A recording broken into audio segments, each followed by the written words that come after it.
Praise the Lord. ஆண்டவருக்கு மகிமை. இந்த காலையில் உங்களை சந்திக்கிறது ரொம்ப சந்தோஷம்.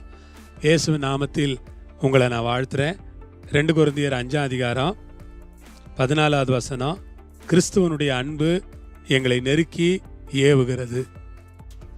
கிறிஸ்துவனுடைய அன்பு எங்களை நெருக்கி ஏவுகிறது.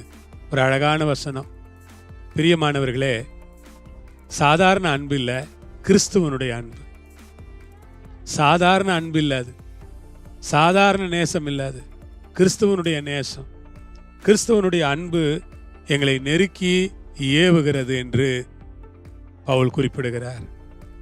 ஆம் பிரியமானவர்களே, கிறிஸ்துவனுடைய அன்பு.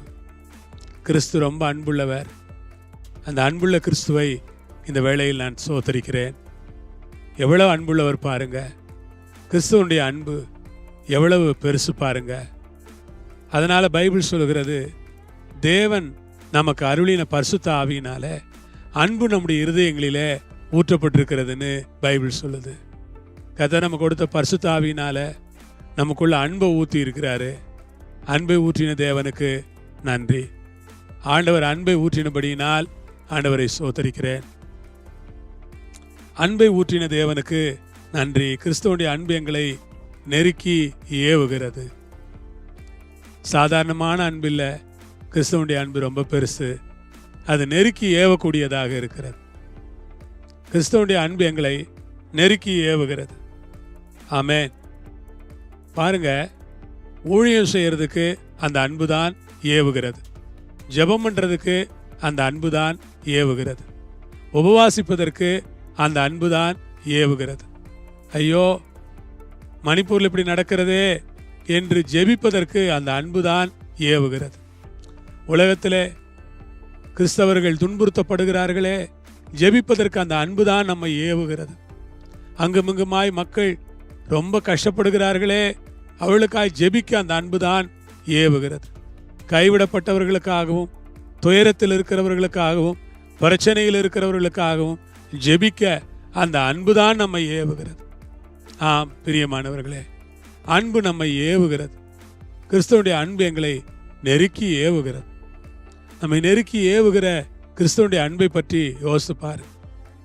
ரொம்ப பெரிய அன்பு, உயர்ந்த அன்பு, சிறந்த அன்பு, ஆழமான அன்பு. ஸ்தோத்திரம். நிறைய பேர் அந்த அன்பின் நிமித்தமாக தான் ஊழியத்துக்கே வந்தாங்க. இந்த ஊழியத்துக்கு வந்தது ஏதோ பணம் கிடைக்குங்கிறதுக்காக இல்லை. ஆண்டவர் இந்த ஊழியத்தை செய்ய உள்ளத்தில் ஒரு பெரிய அன்பை கொடுத்தார். இந்த கடினமான ஊழியம், சிரமமான ஊழியம், பாரமான ஊழியம், மிகுந்த வேலை பலு நிறைந்த ஊழியம், பலவிதமான கஷ்டங்கள் நிறைந்த ஊழியம். ஆனால் இந்த ஊழியத்தை செய்யறதுக்கு எது உதவு தெரியுமா? அன்பு தான். இந்த ஊழியத்தில் சலிப்பில்லாமல் இருப்பதற்கு எது உதவுகிறது தெரியுமா? கிறிஸ்துவனுடைய அன்பு தான். இந்த ஊழியத்தை இன்னும் உற்சாகமாக செய்யறதுக்கு உதவுகிறது கிறிஸ்துவனுடைய அன்பு தான். ஆம் பிரியமானவர்களே, கிறிஸ்துவனுடைய அன்பு நம்மை நெருக்கி ஏவட்டும். இன்னைக்கு மிஷினரியாக காடுகளில் போய் இருக்கிறாங்க, மலைகளில் போய் இருக்கிறாங்க, குகைகளில் போய் இருக்கிறாங்க. ஒரிசாவில் மிஷினரிகளை நான் அறிஞ்சிருக்கிறேன். மலை மேலே அந்த மலைவாசிகள் மத்தியில் ஊழியம் செய்கிற மிஷினரிகளை நான் அறிஞ்சிருக்கிறேன். அந்த மிஷினரிகள் அங்கே ஏன் போனாங்க? அவங்களுக்கு என்ன? அவங்களுக்கு இந்த உலகத்திலேருந்து இங்கே சம்பாதிக்க முடியாதா? காசு கிடைக்காதா? அவங்களுக்கு கிடைக்கும். வேலை கிடைக்காதா? கிடைக்கும். ஆனால் அவங்க என்ன நினைக்கிறாங்க தெரியுமா? ஐயோ, இந்த காடுகளில் இருக்கிற இந்த ஏழை மக்களுக்கு, காடுகளில் இருக்கிற இந்த படிப்பறிவு இல்லாத மக்களுக்கு யார் படிப்பை கொடுப்பது, யார் இயேசுவை சொல்வது என்று ஒரு பாரத்தோடு அந்த மலைகளில் போய் கஷ்டப்பட்டு கொண்டிருக்கிறார்கள். மதவாதிகளால் மிகவும் தாக்கப்படுகிறார்கள். ஆனாலும் கிறிஸ்துவின் அன்பின் நிமித்தமாய் அங்கே அவர்கள் தியாகமாய் ஊழியம் செய்கிறார்கள்.